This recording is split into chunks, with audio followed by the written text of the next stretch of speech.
OBC भाजपचा DNA धक्का लागायला नको याची भाजपनं काळजी घ्यावी. मंत्री छगन भुजबळ यांनी टीव्ही9 मराठीला ही रोखठोक मुलाखत दिली. हैदराबाद गॅझेटवरून काढलेल्या जीआरवर भुजबळांनी जाहीर नाराजी व्यक्त केली आहे.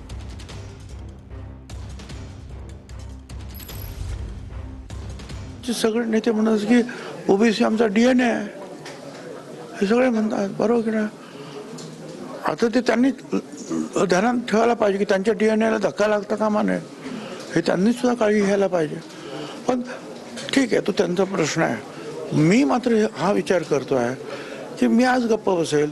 आज ते देवेंद्र फडणवीस आहेत म्हणून ते म्हणते की धक्का लागणार. धक्का कसा लागत नाही? एखाद्या तुमच्या घरामध्ये इथे आता ऑफिसमध्ये 10 माणसं बसू शकतात, त्याच्यामध्ये तुम्ही 10 माणसं आणखी घुसवली काय तर खुर्चीवरून भांडणं होणारच, जागेवरून भांडणं होणारच, अडचण होणारच. धक्का कसा? धक्का आपोआप लागतोच, काढायची आवश्यकता नाही. माणसं जास्त घुसवली की धक्का लागला. माझी नाराजी कोणा मंत्र्यांवर नाही आहे.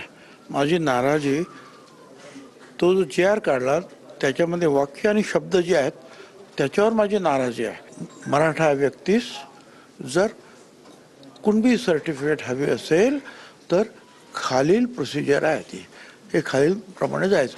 अरे मराठा समाजाला तुम्हाला कसं काय म्हणता येईल? तुम्ही असं म्हटलं असतं की कुणबी किंवा नोंद आहे परंतु त्याच्याकडे सर्टिफिकेट नाही, तर ते असं करा. तुम्ही मराठा समाजच करा असं कसं म्हणताय?